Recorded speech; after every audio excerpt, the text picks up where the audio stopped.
Morning guys, so I'm gonna do a little maintenance on one of my backup pumps. So this is a Ecotech Vectra M2 and yeah, I've had this pump a number of years. That's what I'm running on my display right now.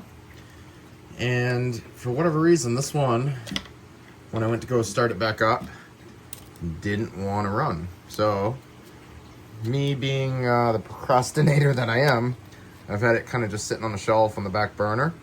And with as many acros as I have in my display now, it's I really just need to get on board with getting a backup pump ready to go.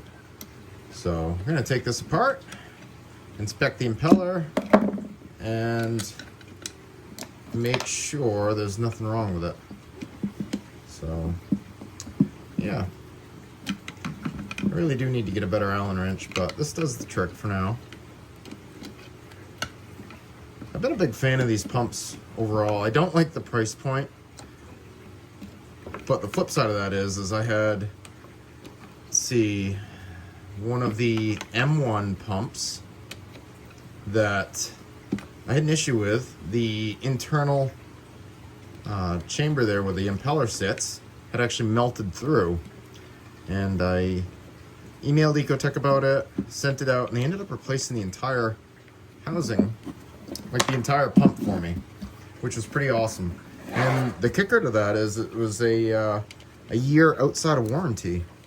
So, and that's not the only time Ecotech's done that. We had, let's see, I had one of my L1 pumps do the same thing. And I believe, yeah, so I also had a client of mine, the owner of the Benedict Reef. Her tank, she has the L1 Vectras that run that tank. Same issue. The internal housing actually melted through where the impeller sits. And Ecotech replaced the whole thing under warranty. Yeah, so you see this is a little dirty. It's been sitting a little while, so it's got some rust. But yeah, so this, let me turn the light on here. So down inside on the old pumps, this inner housing would melt through. And this pump, aside from being a little dirty, looks pretty reasonable. I'm just gonna take a little bit of water.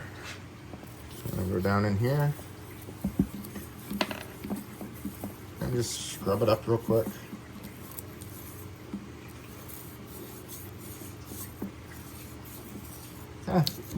Just sort of basic. Not getting too crazy with it. Usually I'd do a little bit of RO water and I would soak this.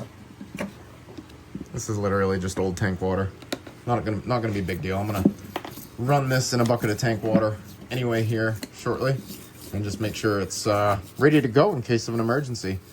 The one thing I found over the years is a few critical pieces of equipment in this hobby to keep backup of are a main pump for starters and heater.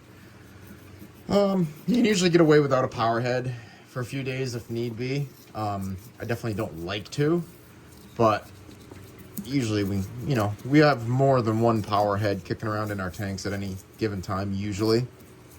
But a heater and a main pump, you pretty much can't run a reef tank without it. So that's pretty good there. And the main thing is I'm inspecting this for any cracks, and that's about it. See, that cleans up real quick. Now I do have an L2 pump that I've been neglecting to send out. Just it keeps slipping my brain. It has some critical error software issue on it, and that's why I switched back to the M2 pumps. Plus the L2 was running my system from the basement up to the first floor, and now everything's in the basement, so I really didn't need the bigger pump anyway. So it was turned down to 50% or whatever it was, and these M2s do an amazingly well job for running this whole system at this point. But just kind of go through and clean it. These impellers, they're great, but man, they're a pain. Snap ring pliers to take it off, which, I mean, at this point, it's not so bad that I gotta really worry about that. Something a lot of people probably don't think of as an aquarium cleaning tool, but a standard cotton swab makes doing this kind of stuff super easy. And it's actually a neat little trick for using these for Aiptasia removal. So on the egg crate frag racks, when I get a little Aiptasia that's on the inside of the racks, I'll take a softened up cotton swab and just attach it right to the anemone's tentacles so they'll grab right onto it, sort of, little ones at least, and then I'll just kind of peel them right off. And it literally gets every little bit of the anemone. Works so good. It definitely does not work very well with the bigger anemones, just because, you know, they're so much bigger. But with the little teeny ones that are hard to peel off, they just grab right onto the cotton and they come right off.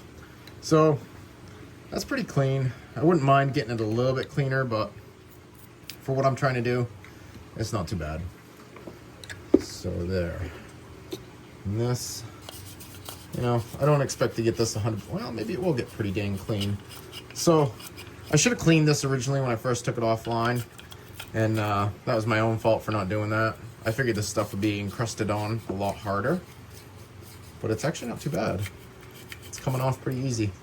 Like I said, I don't expect to get it completely, you know, spotless, but I am trying to get it mostly clean.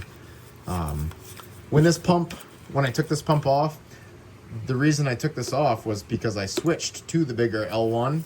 So this has just been sitting idle ever since. You know, probably realistically, honestly, a couple of years at this point. And I don't know what it was when I went to go plug it back in. It wasn't firing up. So I figured I'd go through and give it a good clean while I get some time this morning. And then, yeah, see if it works. So, I'll probably just put it in a 5-gallon bucket of water, or maybe even the sump over there, and then just see, probably the 5-gallon bucket though, and just see if I can get it to turn on. Because I really don't want to be left without a backup pump. And these pumps are not cheap. I think they're like $400 or something like that. So, kind of just like so. Anyway.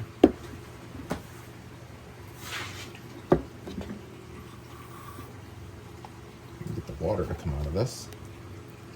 Give it a little rinse.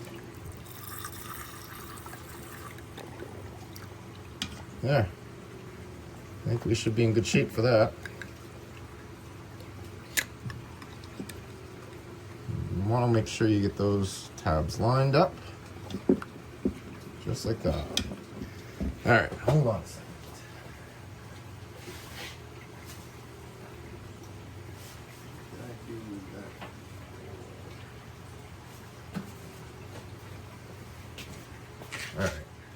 Alright, so I just had to take a little break and go find the controller. Got power coming in, and where I'm only going to basically make sure it spins, we're going to plug it in and see what we can get to happen. So we get control. Oh. So there we go. We got a working pump. I'm not going to leave it running because I don't want to have it overheat. But yeah, that's a quick, you know, how-to on taking your pump apart. So don't be like me. Famous last words. You really should, you know, take your pumps apart at least once a year and just service them, especially the running pumps in your tank. Part of the reason I'm doing this right now is because I want to make sure I have a good running pump to swap out, either in case of emergency or when I do my maintenance, so I can basically take the running pump out and immediately swap it in with this one. And that'll give me, you know, a day to soak my pump, the current pump that's running my tank, in like some citric acid or something. I, in the past, have almost always used white vinegar, and after ruining a MP40 with vinegar. I have since learned my lesson and will not be doing that again. I had to replace the wet side because it literally made the magnet crack open and it was just seized it up. It was a bad deal. Expensive lesson. So I say an expensive lesson. I think it was like $90 for a new wet side. Not something I really wanted to have to pay for, but live and learn. Lessons cost money, good ones cost lots, right? So I'm just gonna get this put back together and yeah, get back on with our lives here. So, but overall, I've been really fond of these pumps. I've used MagDrive pumps many years, and you know, they work great. They're noisy and they put out a lot of heat though, and you can't control them. I switched to these Vector DC pumps after a number of years of using the CoralView water blaster pumps even, and those were also great pumps. But again, same sort of issues. You can't control them, and I'm missing a screw. What do I do with it? You can't control them, and geez, that really bugs me now. I'd have to find that. And basically, you know, they're on off. They don't put as much heat into the water, but these have been great. And I had an idea, because I know a lot of people use these on closed loops, that I wanted to take one pump for one side and one pump for another side and run them both in the sump and have alternating flow patterns. Not necessarily with a closed loop, just, you know, plumbed sort of old school over the back of the tank, and use that instead of wave makers. I just haven't ever gotten around to it, but anyway, I got my backup pump going again, so that's good news. Need to find a screw though. But anyway, I'm gonna go look for a screw, and yeah, hope you guys enjoy. It's kind of just a little bubblegum video, screwing around with pump maintenance, but something we all should be doing. So yeah, hope you guys are enjoying your tanks. I'm gonna take this off here. My lights are just coming on, so things are looking happy.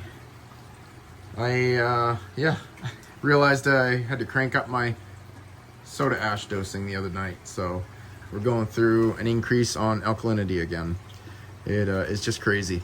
Corals are sucking it right up. But anyway, guys, hope you have a good day. See you again next time.